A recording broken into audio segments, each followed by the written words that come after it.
नमस्कार, मैं हूं आपके साथ अलीम अतर। बुलेटिन में खबरों की शुरुआत करते हैं बड़ी खबर से। यूपी के हापुड़ से इस वक्त की बड़ी खबर है, जहां नोएडा एसटीएफ और बिहार पुलिस के ज्वाइंट ऑपरेशन में कुख्यात अपराधी डब्लू यादव मारा गया है। बिहार के बेगूसराय के रहने वाला इनामी बदमाश हम पार्टी के नेता का अपहरण और हत्या समेत कई मामलों में वंचित था। बताया जा रहा है कि डब्लू यादव पर 50,000 रुपये का इनाम घोषित था और वो काफी समय से फरार चल रहा था। इनामी बदमाश डब्लू यादव की तलाश में बिहार पुलिस गुप्त सूचना के आधार पर यूपी आई हुई थी। हापुड़ में सिंभावली थाना क्षेत्र में बदमाश डब्लू यादव से पुलिस की मुठभेड़ हुई, जिसमें एसटीएफ की गोली लगने से बदमाश की मौत हो गई। डब्लू यादव के पास से आधुनिक हथियार और कारतूस भी बरामद किया गया है। कुख्यात डब्लू यादव पर बिहार के अलग अलग थाना क्षेत्र में हत्या के प्रयास, अपहरण, आर्म्स एक्ट के कुल 24 मुकदमे दर्ज हैं।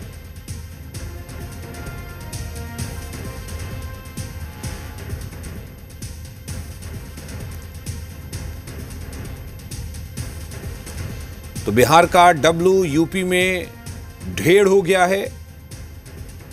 अलग अलग थानों में इस पर 24 मामले दर्ज थे, जिसमें हत्या का प्रयास, आर्म्स एक्ट, अपहरण के मामले दर्ज थे। और बिहार में आपराधिक घटनाओं को अंजाम देने के बाद डब्लू यूपी में छिपा हुआ था और यूपी के हापुड़ में उसके होने की सूचना बिहार पुलिस को मिली। गुप्त सूचना पर बिहार की पुलिस पहुंची और एसटीएफ के साथ ज्वाइंट ऑपरेशन में डब्लू को ढेर कर दिया गया।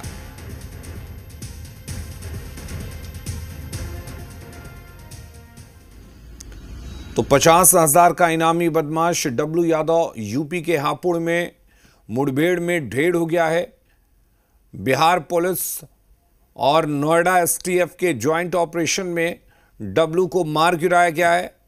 बताया जा रहा है कि बिहार पुलिस को गुप्त सूचना मिली थी कि डब्लू छिपा हुआ है और इसी गुप्त सूचना के आधार पर पुलिस पहुंची हुई थी और फिर डब्लू को पकड़ने के लिए नोएडा एसटीएफ के साथ मिलकर ज्वाइंट ऑपरेशन चलाया गया, जिसमें डब्लू यादव ने पुलिस पर फायरिंग की और जवाबी कार्रवाई में एसटीएफ की गोली से डब्लू यादव ढेर हो गया।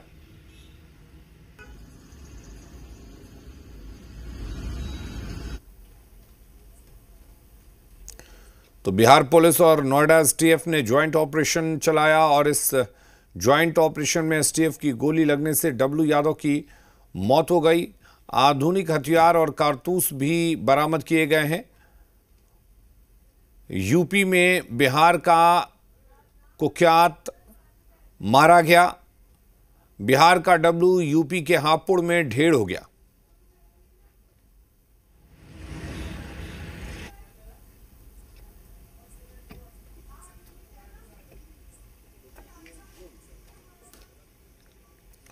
और हमारे साथ राजू राज जुड़े हुए हैं, जी मीडिया संवाददाता। राजू, क्या कुछ जानकारी है इस मुठभेड़ को लेकर और किस तरीके से ये मुठभेड़ हुई? क्या सूचना मिली थी बिहार पुलिस को? मैं आपको बता दूं कि यूपी एसटीएफ और बिहार एसटीएफ का ये ज्वाइंट ऑपरेशन है। दरअसल डब्लू यादव लगातार फरार चल रहा था। हम पार्टी के एक नेता की हत्या किया गया और अपहरण किया गया। अपहरण के बाद हत्या की गई और लाश को दियारी इलाके में फेंक दिया गया था। उसके बाद से लगातार ये फरार चल रहा था और बिहार पुलिस लगातार डब्लू यादव की तलाश कर रही थी। और इसी महीने की 18 जुलाई को ही डब्लू यादव पर 50,000 की इनाम की घोषणा की गई थी। उसके बाद लगातार यूपी पुलिस डब्लू यादव की तलाश कर रही थी और बिहार पुलिस को ये जानकारी मिली कि डब्लू यादव जो हापुड़ इलाका, उत्तर प्रदेश का हापुड़ इलाका, वहाँ पर छिपा हो सकता है, उसकी जानकारी थी और वहाँ पर उसके मूवमेंट की जानकारी बिहार पुलिस को मिली थी। जिसके बाद बिहार पुलिस ने उत्तर प्रदेश पुलिस से संपर्क किया और नोएडा एसटीएफ की टीम को संपर्क में लिया और दोनों टीमों ने एक ज्वाइंट ऑपरेशन किया बीती रात और डब्लू यादव को रुकने की कोशिश की। डब्लू यादव भागने की कोशिश कर रहा था। इसी दौरान डब्लू यादव को गोली मारी गई। गोली मारने के बाद घायल अवस्था में उसे हापुड़ के अस्पताल में भर्ती कराया गया, जहां पर डॉक्टरों ने मृत घोषित कर दिया गया। हम आपको बता दें कि डब्लू यादव पर 50,000 के इनाम की घोषणा तो बिहार पुलिस ने किया था। इसके अलावा डब्लू यादव पर बिहार के बेगूसराय और आसपास के इलाकों में 2 दर्जन से भी ज्यादा मुकदमे दर्ज हैं, जिसमें से हत्या की कोशिश, आर्म्स एक्ट, ऐसे तमाम ऐसे मामले थे जिससे वो लगातार फरार चल रहा था, वांटेड था। और इसी जानकारी, इसी इनपुट के आधार पर बिहार पुलिस लगातार डब्लू यादव की तलाश कर रही थी। लेकिन डब्लू यादव की तलाश उस वक्त ज़्यादा शुरू हो गई जब उसने बेगूसराय में ही हम पार्टी के एक नेता का अपहरण किया। अपहरण के बाद फिरौती की भी मांग की गई थी, लेकिन इस बीच उस नेता की हत्या कर और उसकी लाश को दियारा इलाके में छिपा दिया गया था, फेंक दिया गया था। और काफ़ी मशक्कत के बाद पुलिस ने उस केस को वर्कआउट किया, लेकिन डब्लू यादव लगातार फरार चल रहा था, जिसके बाद बिहार एसटीएफ की टीम लगातार डब्लू यादव की तलाश कर रही। लेकिन बिहार में जिस तरीके से आपराधिक घटनाएं घट रही थी, उसे लेकर पिछले कुछ दिनों से लगातार बिहार पुलिस एक्टिव थी। और तमाम ऐसे क्रिमिनल्स हैं जो मोस्ट वांटेड हैं, जो पुलिस के लिए और सरकार के लिए सरदर्द बने हुए थे, उनकी तलाश करने के आदेश दिए गए थे, जिसके आधार पर यूपी एसटीएफ को ये जानकारी मिली, माफ़ कीजिएगा, बिहार एसटीएफ को ये जानकारी मिली थी कि डब्लू यादव पिछले कुछ दिनों से लगातार 10 से 15 दिनों से दिल्ली एनसीआर के इलाके में भी घूम रहा था।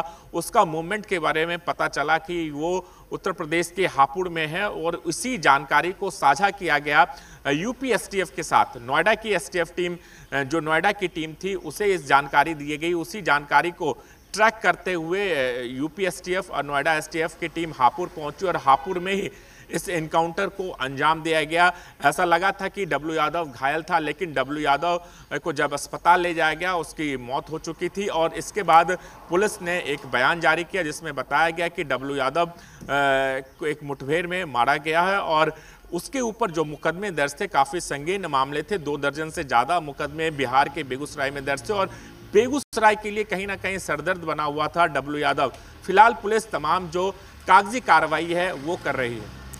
बिल्कुल राजू, ये माना जाए कि जिस प्रदेश में अपराधी एक तरह से भागे फिरते हैं, उस प्रदेश में आकर छुपने की कोशिश की डब्लू यादव ने। यानी कि अब यूपी पुलिस दूसरे राज्यों के अपराधियों के सफाई में भी लग गई है।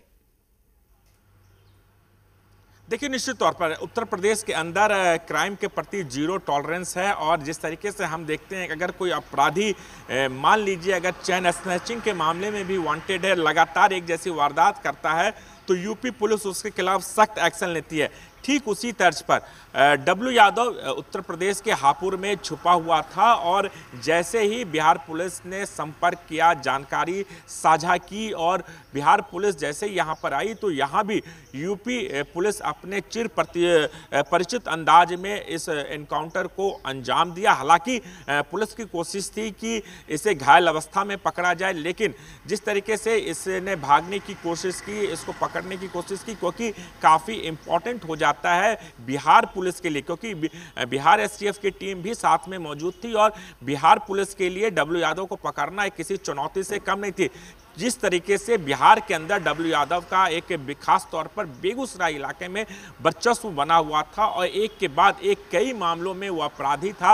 और रिसेंटली जिस अपराध को अंजाम दिया गया, अपहरण किया गया, अपहरण के बाद एक हम पार्टी के नेता की हत्या कर दी, और हत्या करने के बाद लाश छुपा दिया था। इसलिए बिहार पुलिस लगातार इसकी तलाश में कर रही थी। और बिहार में पिछले कुछ दिनों से लगातार देख रहे हैं, जंगल राज के खिलाफ लगातार सरकार पर आरोप लगते आए हैं कि इस सरकार में बिहार में कई आपराधिक घटनाएं घटी हैं। हमने पारस हॉस्पिटल की घटना देखी, इसके अलावा कई एक के बाद एक मर्डर की घटनाएं घटी, और उसी तर्ज में ये डब्लू यादव भी हम पार्टी के नेता की हत्या की थी। और 18 जुलाई को, सबसे बड़ी बात है, इसी महीने की 18 जुलाई को डब्लू यादव पर 50,000 की इनाम की घोषणा बिहार पुलिस के द्वारा किया गया, और उसके बाद बिहार पुलिस लगातार डब्लू यादव को ट्रैक कर रही थी। चलिए राजू, बहुत शुक्रिया आपका तमाम जानकारी देने के लिए। हम लगातार आपसे अपडेट्स लेते रहेंगे।